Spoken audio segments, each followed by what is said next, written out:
Using some fabric, cardboard, ribbon, pins, and scissors, we're going to be learning to make a bookmark. For the fabric for a bookmark, you can use whatever fabric you really have on hand. I went with one side's going to be a flannel and one side is a cotton. For each of these, you're going to want to cut out a 9x3 rectangle. To have the bookmark be a little bit more sturdy, I used a piece of cardboard in the middle. So I literally just went out and got a box and took some cardboard off of it. And I'm going to cut this also out to be 9x3. During the pattern, you may want to trim it down a little bit more depending on the size of your bookmark and how it's turning out. For your cardboard, you could also use maybe part of a cereal box, you could use some batting.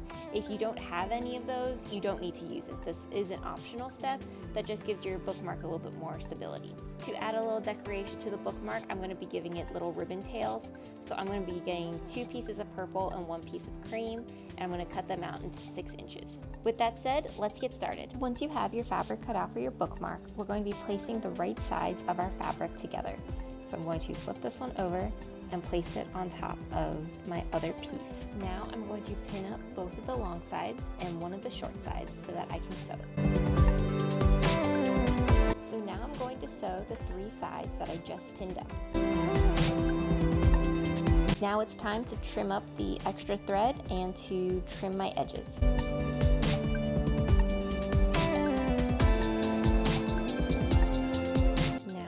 To turn my bookmark sleeve inside out, and this is going to be what goes onto our cardboard so that it gives it a little bit more durability. Before I continue on the next step, I'm going to go ahead and iron my bookmark sleeve so that all of the creases are nice and sharp. Now it's time to put our cardboard into our bookmark sleeve. So for this, as we talked about at the beginning, you could have multiple different options. Again, I'm just going with a cardboard box. So I cut out a little bit of a cardboard box. I'm going to put this inside of my bookmark sleeve.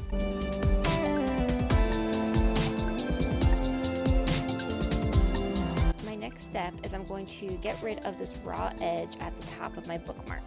So to do that, I have this little hole, and I'm going to push in on the sides, and this is going to start to bend my fabric in on each other. So now I'm folding it in, and my fabric is going to start folding in on itself. I have this nice edge at the top that has no raw edges, so it looks like it's completely clean. I'm going to grab my pins and just pin across. And there we have it. So this is going to be my last seam.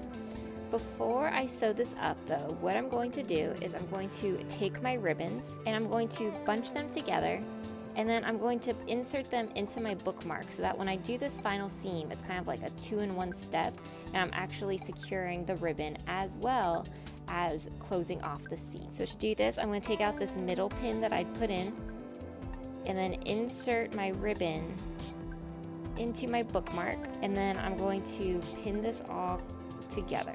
And now my ribbon is being held by the pin and it's in this seam. So when I take a seam right across here, it's going to grab not only the fabric on the back, but it's also going to grab the ribbon. When you go to sew this, be sure you're not sewing through the cardboard. All we want to do is sew through our fabric. So what I have actually done is I have this part where my finger is all fabric, and then this is where my cardboard begins. So I'm really going to be making sure I'm taking a very close top seam, so I'm only getting my fabric and my ribbon and not picking up on my cardboard. My last step is to trim off the extra thread.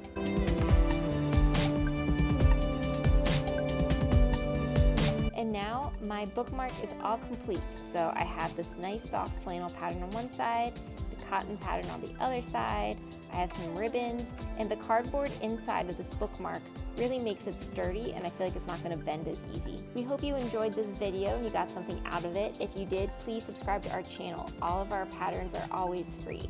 The full write-up is also available on our blog at Emmy's Boutique LLC. Thanks.